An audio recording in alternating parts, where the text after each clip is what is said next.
Namo tassa bhagavato arahato samma sambuddhassa. Namo tassa bhagavato arahato samma sambuddhassa. Namo tassa bhagavato arahato samma sambuddhassa. Okay, so nice to see everybody here today. And I actually didn't know who would be here or how much meditation experience everybody would have. So I don't have any plan, really. But it sounds like, how many people here have actually done the Goenka course, like the whole course? So 3 or 4? 4. Okay, and how many? What about Guna? The husband. Oh yeah, and how many people have ever meditated for like an hour? Like sitting? Okay, everybody has. Okay, good. So we have, we've got all the experience we need then. Okay, and where did my watch go? What did I do with that? We kept a clock somewhere, right? Where did he go? I saw the table. No problem. We can see that. I'm really reliant on this. Okay, so maybe just do a short introduction about meditation, because there's a lot of different kind of methods of meditation. There's a lot of different aims to meditation as well. So actually, meditation is kind of present in many religious traditions. It's there, and I was talking on the way over, it's there in Christianity. In the Greek Orthodox tradition, they do this Jesus prayer where they breathe in and out, reciting a prayer to Jesus. It's there in Hinduism, obviously, where they do various types of meditation, many which overlap the Buddhist meditation. And then it's obviously here in Buddhism. And in each of these spiritual traditions, there's overlap for the type of meditation that's done.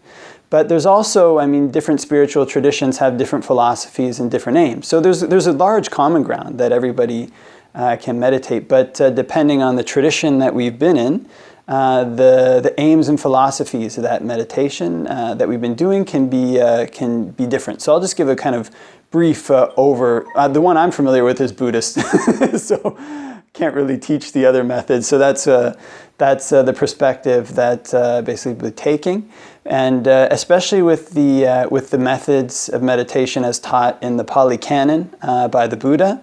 There's been various, over the centuries in Buddhism as well, there's been various kind of commentaries that were written on the Pali Canon by various monks. And from these commentaries, especially, there was also a philosophical system that developed from what were called these matikas. In the Buddha's day, they would memorize huge portions of texts. And then sometimes as short forms of some of these things, they would have these headings. I guess they were called matikas. And from these matikas, the Abhidhamma developed, this kind of, there was a lot of, the Buddha deliberately left many gaps in his teachings because there were many questions which don't necessarily lead to the achievement of Nibbana. They can get in the way. And in the centuries following his passing, many rival philosophical schools of Buddhism arose. And basically what they were doing was trying to answer these questions. The differences between them are often based on these metaphysical questions, like, these ones called the Sarvastivadins, and they were like, okay, dharmas, in other words, these kind of elements of reality, they existed in the past, I think they exist in the present, they also exist in the future, something like that. They're there at all 3 times. I could have some of this wrong. But then the one that survived that in the Theravada school that we are, or that I'm part of, is they were called the Vibhajavadins. And their main emphasis was that there's no self, kind of these distinctionists. There was another school called the Pugalavadins. And their whole thing was that there's this subtle self beneath all the khandhas that the Buddha was actually talking about. There is a real self. And each of these rival schools, to distinguish themselves, developed a different philosophy of what's called Abhidhamma. It's kind of, they all had these different Abhidhammas. So this Abhidhamma comes later than the Buddhist teachings. And from the Abhidhamma, many meditation methods have been derived, you know. So it's not just, these all have benefits, of course, you know, kind of very beneficial. You know, there's a lot of benefit that can be derived from the various techniques. But in leaving here, my hope is that one of the main things people will take away from this is that there isn't a technique that we can just follow to Nibbana. There isn't like a step A, step B, step C, step D, step E, step F that we can just follow as if we're on an assembly line. And at the end of the assembly line, arahants come out. Actually, there was a teacher who I really respect, and his feeling is that a lot of these kind of techniques seem to arise in the mid-20th century, or the early 19th, 20th century. And this was a time when automation was becoming very powerful in Europe. The Industrial Revolution had happened. And he felt like in Asia, there was a lot of Buddhism very strong in Asia. And he felt like at that time there was a kind of a fascination with this, what the West had been able to produce through standardized processes and through automation. And so around this time actually is when a lot of these technique-based meditation approaches started to arise, you know? So in other words, what the West could do with widgets or cars should be possible to do with arahants. In other words, kind of put them on an assembly line, do step A, step B, step D, and chuk, chuk, chuk, arahant, arahant, arahant. But you know, this is not the way that the Buddha taught necessarily. And the reason is just because there's so many different ways that defilements can arise in a person's mind. Now, this is, of course, not to say that these techniques don't have any value. That's not that's not the thing. I mean, there's a lot of value that can be gained from these techniques. But my hope is that in leaving here, one of the things people will take away is that to actually counter the mind states that bring us down, we have to use not a technique necessarily, but we have to develop skills. In other words, the various types of meditation that we do, they're like tools, kind of like, like a hammer, like a saw, you know? And so somebody goes and builds a house one time with like a hammer and a bunch of saws and nails. I've never built a house. Some glue. Then, if we build one house, say this house, you could write down each step you did very precisely. Okay, I took 6 steps. I hammered in this board like this and did this and this and this and this, And then you're like, okay, I've got the set of instructions to build a house. And so then you take those set of instructions, you give them to somebody else, but the ground that they're on isn't the same. Maybe the ground is not as level. Maybe the design, the city building codes don't allow for that type of house to be built, Maybe the lumber you have isn't the same, Maybe you can't find the right windows to fit that size. And so the question then becomes, instead of following this very complex set of things, do step A, step B, it becomes, I've got these tools, and what are the principles behind the tools? So a skilled carpenter can build houses of all shapes and sizes. In the same way, when we try to become skilled in training our mind, we learn to use these meditation techniques to counter all kinds of different, what they call defilements, or kilesas, these different kind of negative habits, negative kind of things that arise in the mind, these kind of negative outflows.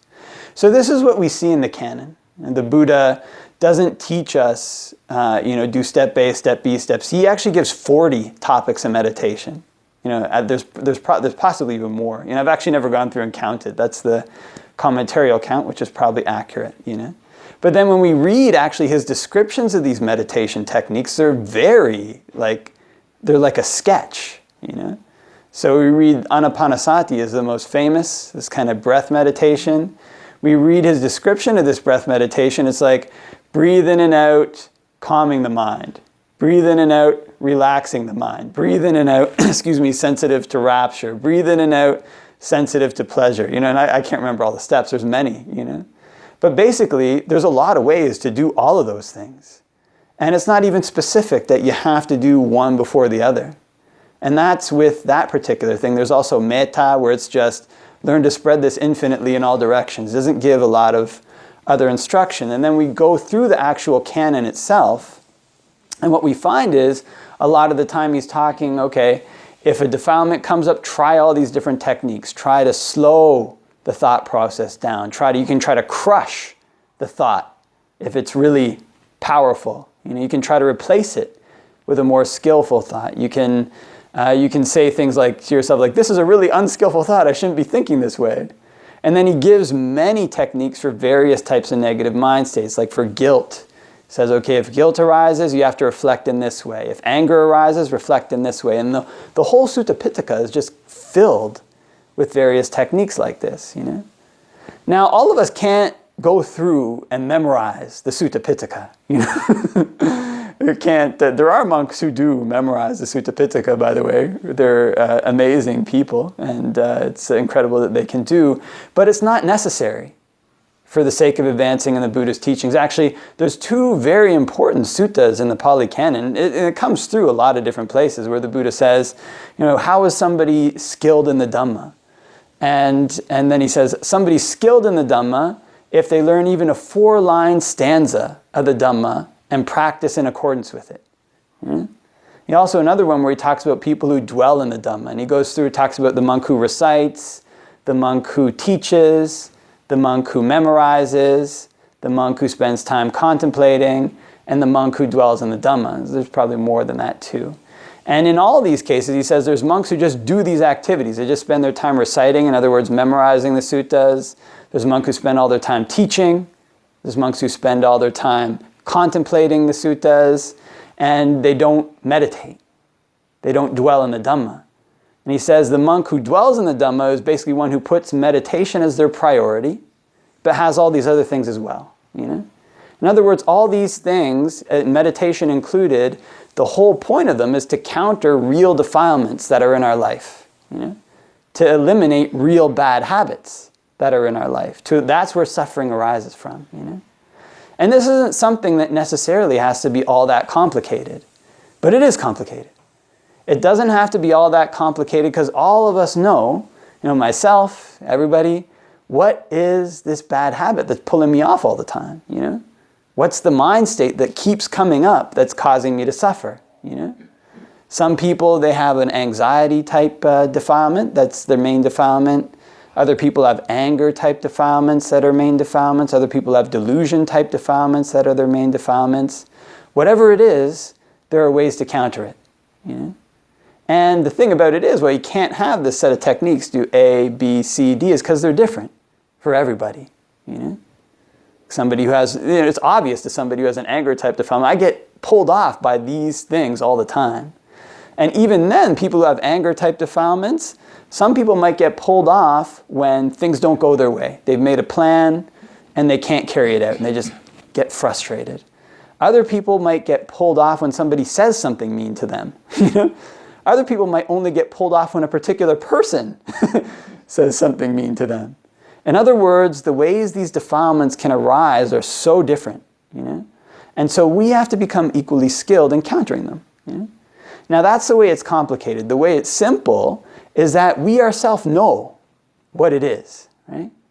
So that's one of the reasons why the Buddha didn't just establish a textual tradition. He had a tradition of apprenticeship with teachers and students, Because all these 84,000 suttas in the text, if you're living with a teacher, it's like living with somebody a long time. You can kind of see this person, or anybody, right? You live with them for a long time, you can see this person is always getting like this, You live with a teacher, they see this person's always flying off the handle for this. This is what's always pulling them down, You can see that, And so then they can give you specifically tailored advice for that purpose, Or, if we're not around a teacher, then we have to become our own teacher.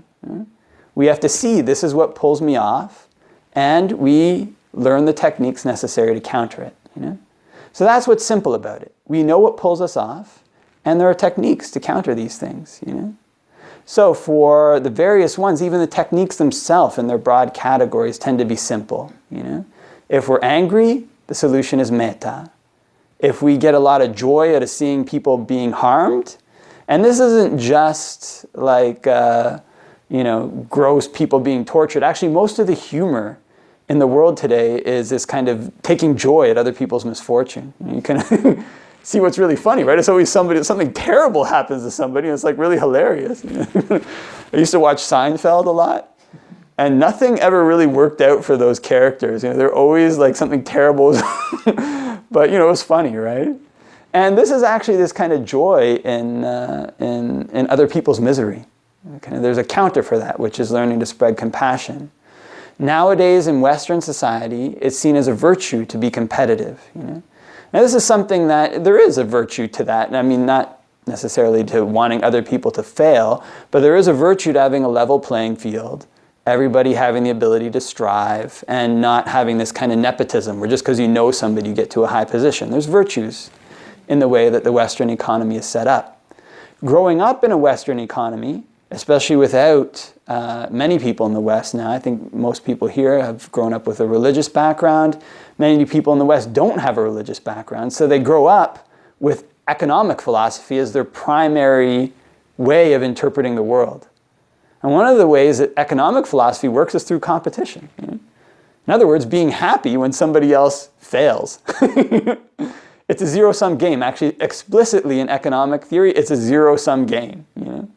When you gain something, somebody else loses it. It's not really a win-win situation. And the logic behind that is you've got to gain something so somebody else doesn't get it. It kind of leads to this greed. This kind of greed is actually what fuels the economy, which is now why we're called consumers. And this is not to be down on Western society. It's a very wise way to channel an unskillful emotion. But the thing about this is if we don't have a religious background, competition becomes the basis of our interaction with the world. In other words, we become very jealous. Somebody else does well, it's this feeling of jealousy. Somebody else does poorly, it's this feeling of like happiness.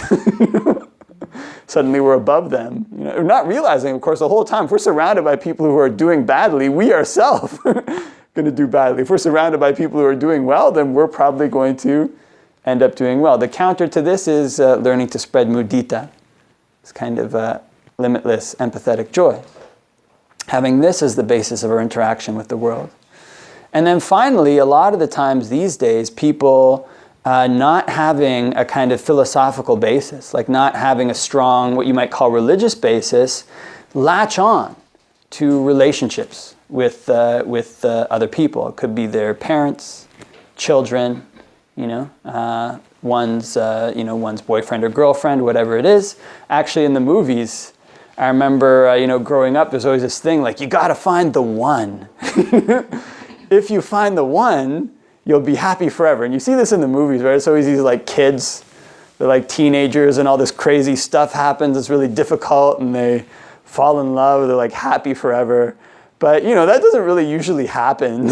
Kind of end up talking to people who have been married for 40 years.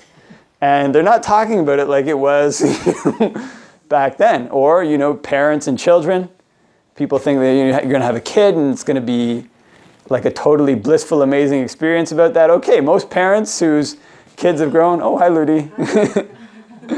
Hey, Shane. How's it going? Good. Most parents whose kids have grown, they've been with them for their whole life, ask them what it was like raising them, especially through their teenage years.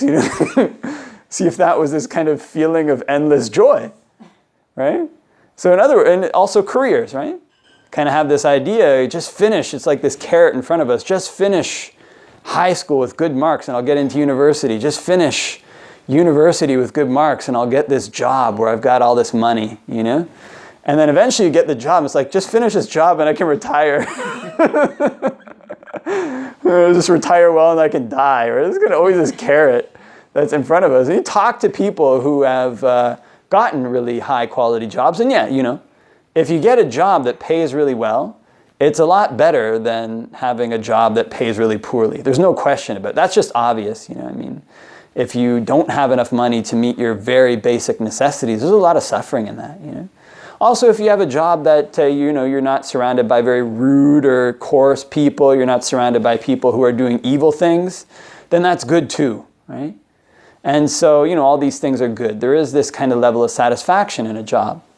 But then the tricky thing about all these things, about striving for kids, striving for a job with wealth, striving for, getting, to find the perfect soulmate, or whatever it is that any small change in these things, first of all, once we get them, we realize that they're not what wasn't necessarily the endless bliss that the movie said it would be, right? Not to say that there's bad things there's a lot of good in these things, a lot of kind of happiness that can come from these things, but it's not this permanent end to suffering, right?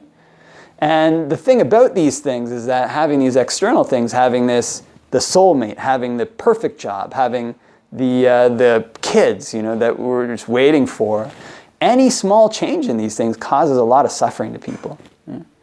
You see people, if we don't have a kind of background of trying to do good things, having this as a basis, whatever small change happens in these external things in our life, just throw people off, I've seen people, you meet people like small changes in their job, granted livelihood is important, it's just terrible suffering can come from that.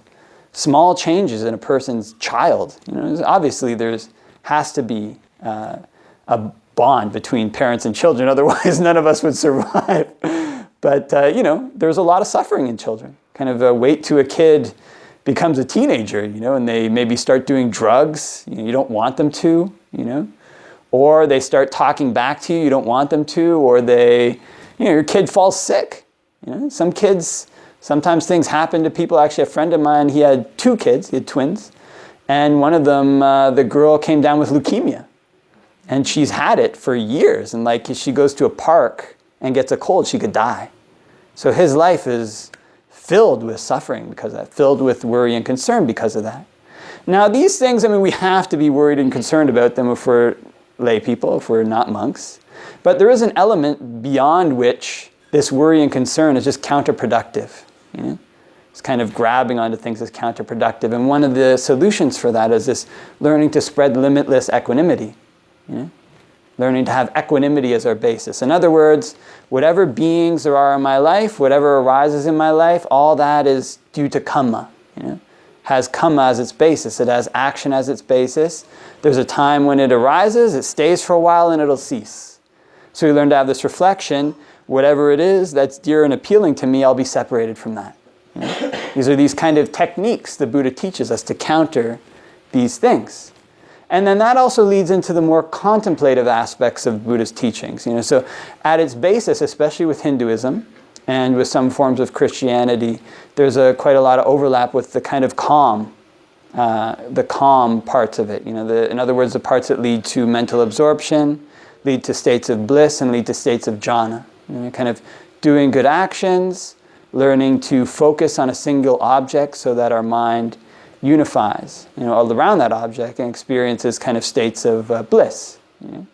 And then some of the more contemplative aspects of the Buddhist teachings, which can be off-putting, so are almost never taught to Westerners, or very rarely, unless people have a background, there's actually a lot of contemplation to detach our minds from things. And this isn't for the sake of being cruel or because these things are evil. It's because there's a point beyond which our interaction with them causes suffering. For example, there's a lot of contemplation around food.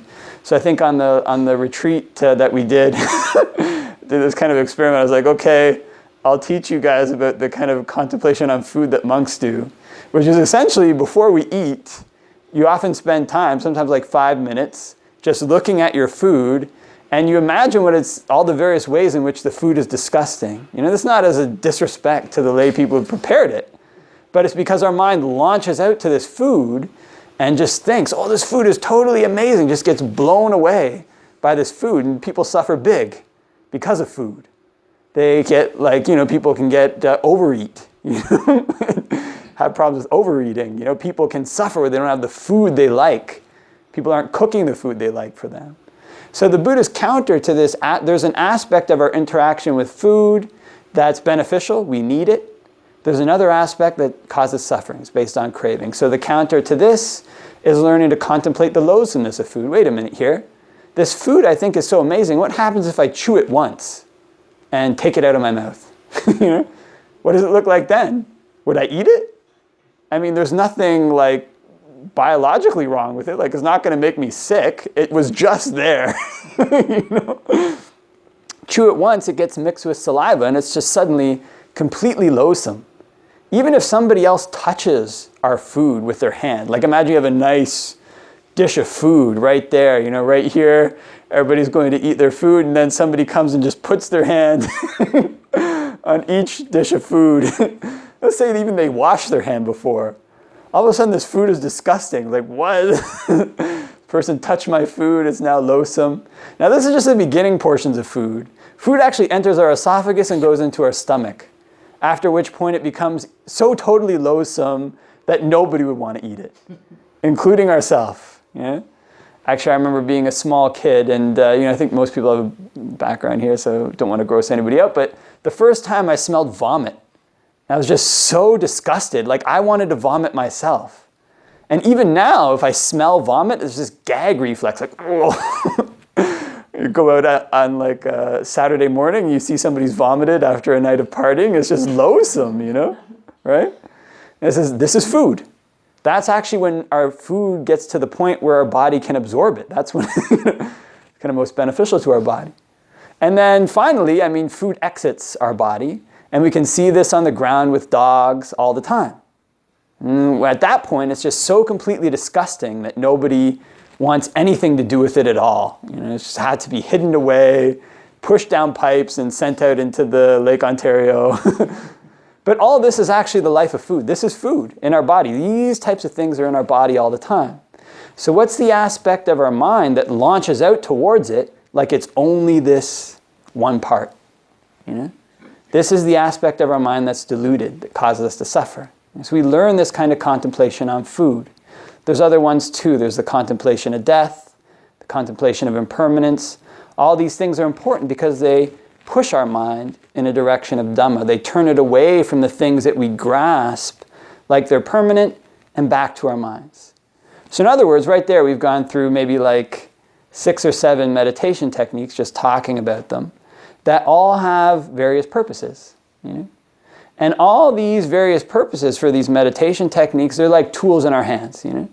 They're things that we have to learn to wield skillfully.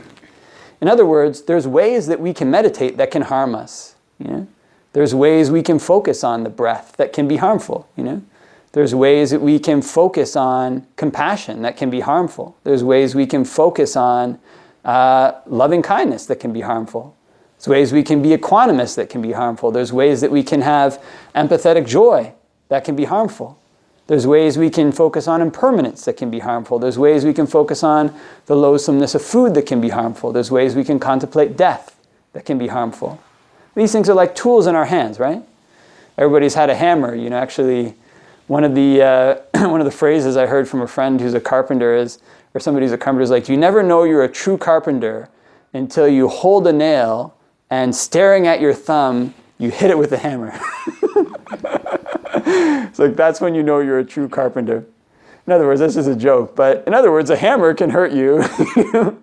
It can be used to hammer the nail in, but if wrongly handled, it can hurt you. Same with a saw, same with all these things, same with meditation. It has the potential to be harmful if we don't do it properly. So this is why we have a whole body of teachings as a background. It isn't just the technique. It goes out into our life. Our lives have to become skillful, and that life that we have outside of our meditation comes back into the meditation. In other words, this is a whole process. It starts with watching our breath, starts with various teachings on goodness, but it moves outwards into our life. Actually, that's the point, one of the points. It affects our very interaction with our world, because there's no separation. It's the same mind we take, we're there all the time, right? We're there when we get up here and we leave, we're there. When we come back to sit down, we're there. So this is why we learn these techniques for meditation. It doesn't just happen on the cushion. Outside of the cushion is when we employ them. Whatever it is that's causing us to suffer, we learn to counter that. We learn to use the tool. Learn to use the tool outside of the classroom. We come back to meditate, and if we've lived skillfully, then our meditation progresses. Actually, if we have an idea that we're going to do something unskillful, blocks our progress in meditation. We can't get anywhere. It's like these train tracks that, you set one going this way, And even if you want your train to go left, if you set the tracks going right, if it gets to that juncture, it's not going to be able to go. So this is why we have the teachings on the 5 precepts, teachings on giving, teachings on morality. If we don't have this as our basis, our meditation doesn't go anywhere. So probably today what I might try to do then is just go through some of the meditation techniques, and at each stage usually do a Dhamma discussion, but maybe I saw one monkey did it this way when he was doing a kind of course. At each stage he just stopped and asked if anybody had questions. So we can do it that way as well. If anybody has questions after each session, they can just ask.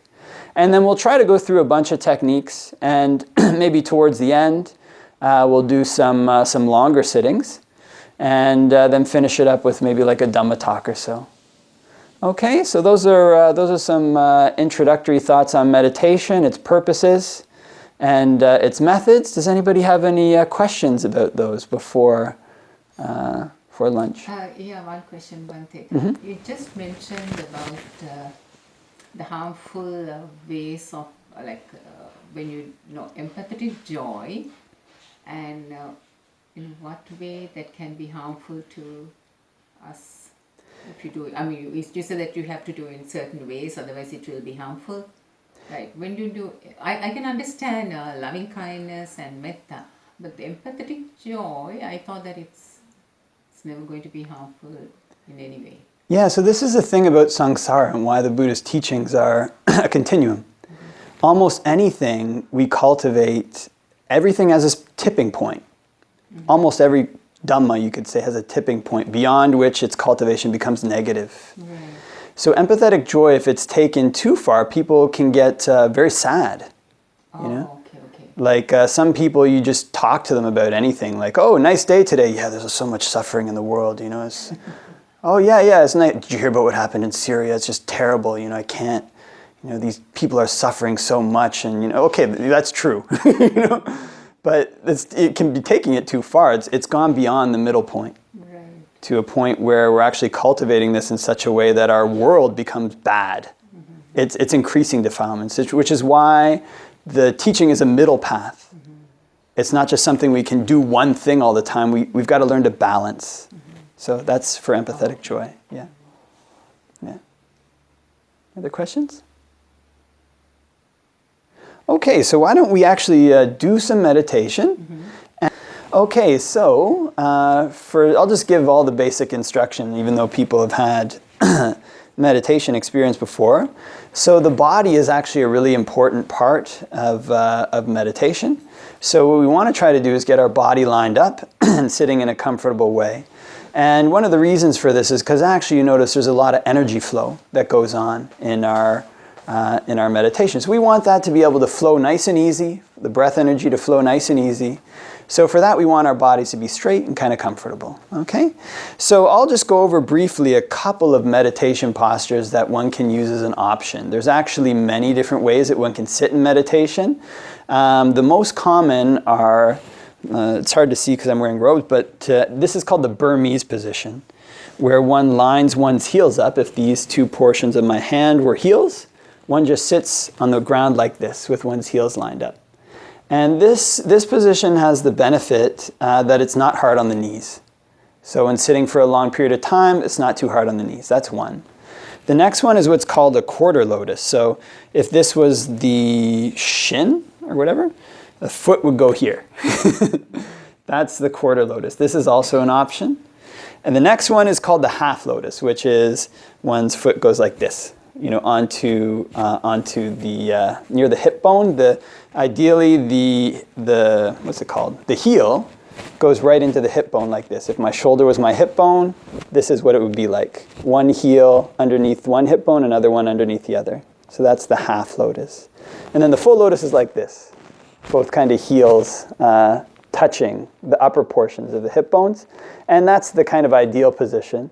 It's the most stable and is the best. But it's also very hard on the knees if people aren't used to it. So I'll leave it up to you guys how you want to sit.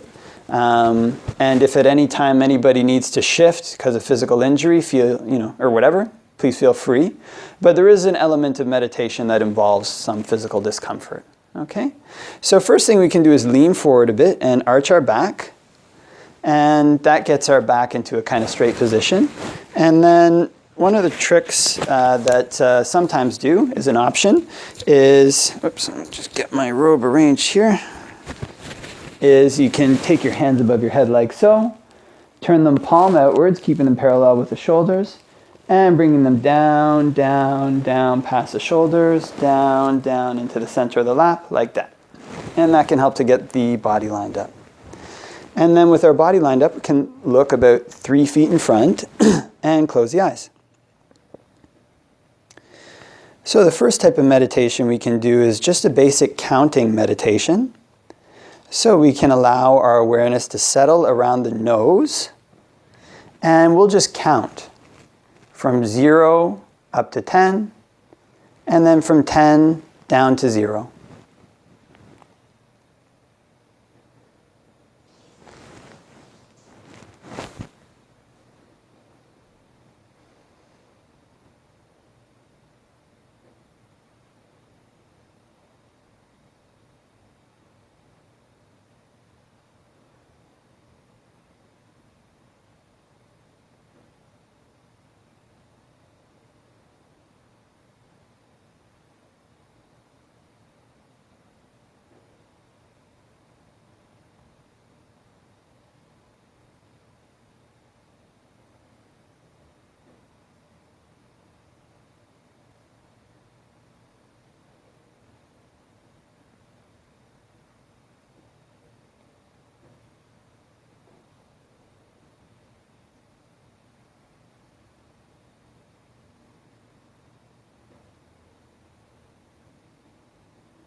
And just try to let the breath come in and out as naturally as possible.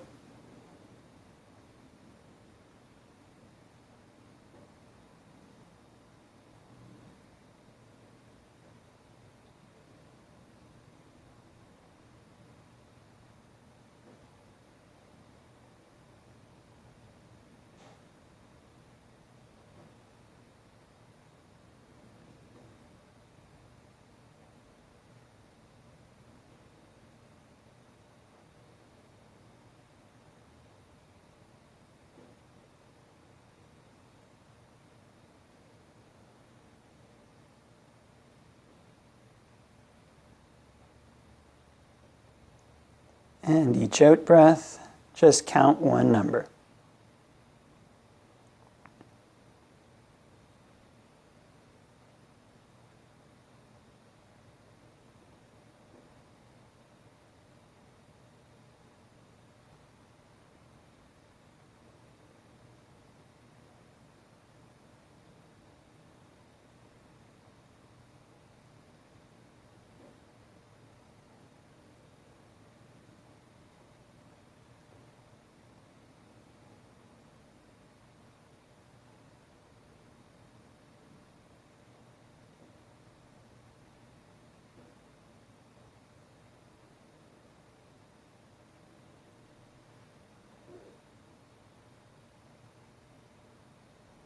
And try to be fully aware all the way through the in-breath, as the in-breath turns into the out-breath, and then all the way through the out-breath.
And if one loses the count,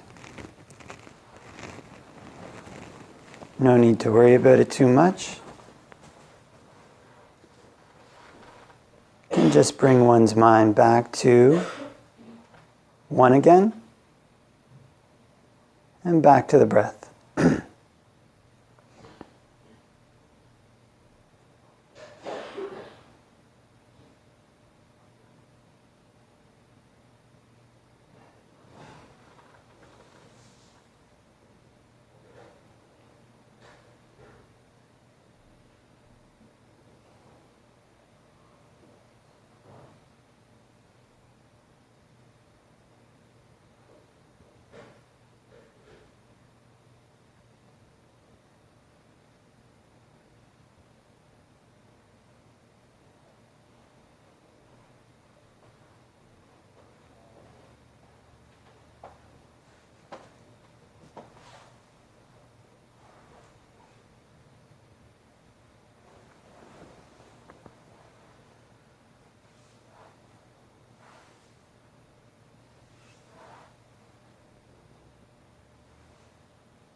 Okay, so feel free to stretch your legs. Oh, Amina. Hi, thanks, and you? Okay, thank you. Good, good. So now we'll have now is the time when it's possible to do a lunch, and just a few things. So usually in a kind of a setting like this, where we're going to be doing meditation, retreat type settings, often we try to turn everybody into monks for the duration of the retreat, just until 3 p.m. So there's just usually a couple things that usually go on retreats. It's kind of a little informal, nothing too harsh or anything like that. But one is to try to keep talking to a minimum. And this is for the purpose of being able to focus on our meditation topic, and also to kind of respect people if they want to focus on theirs. Of course, might need to talk a bit to arrange this or that, and that's okay. But kind of conversations about whatever, better to try to keep that to a minimum. And then, so now is about lunchtime, and there's this is another kind of meditation topic we touched on briefly, and this is kind of the contemplation of food. It's kind of one of our basic necessities, and good to have a kind of good relationship with it. In other words, there's an aspect to eating food which is necessary for keeping the body going and being healthy, and there's an aspect which is based on kind of craving. This kind of desire to have food either for distraction from something that might be troubling us, just for the sake of having some good taste, whatever. And this is the aspect of eating that can cause people a lot of suffering. So before eating, what we can do is, when all the food that you have is arranged in front, can stop, and before eating it, do this contemplation. I'm only going to take this food for the sake of keeping my body going. Basically for the sake of nutrition.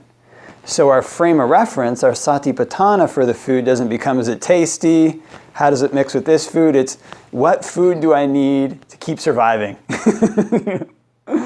And for the sake of keep practicing the Dhamma. And so as an aid to this, if you've been meditating for a while, you can try this out. Try to imagine the food on your plate in the various ways it might be loathsome, as a counter to the ways that we usually think about food. Not as a disrespect to the food that's been prepared. Try to imagine what it'd be like if you put it in your mouth and put it on your plate. And then we contemplate, why is it that this is so disgusting now? Like, it's the same food. It was just there, You can contemplate it in these various ways. What would this food look like in a day, in 2 days, in 3 days, What if this was left out in the sun for an hour, What did this food look like an hour before, 2 hours before, 3 hours before, when it was growing? We didn't have the same craving for it, And so in this way, we learn how to separate our mind from the things that we need to interact. We learn how to separate the aspect of our mind that needs to interact with things from the aspect of our mind that's just craving. Learn to kind of separate these things. And this is an aspect of discernment, Panya aspect of the Buddhist teachings. Okay? So you can try that out just a minute or so before eating. Contemplate the food in these various ways. All right? Oh, and is there any questions on that, by the way? Yeah? On the seating position? Yeah. How do you line up your heels, the first one that you have? So that's the kind of Burmese style. And it's hard to see, but it's like this. Like this, like front, in front of each other? Yeah, in front of each other. Yeah, like that. Yeah. Any other questions? Okay. Tawal dane puluan.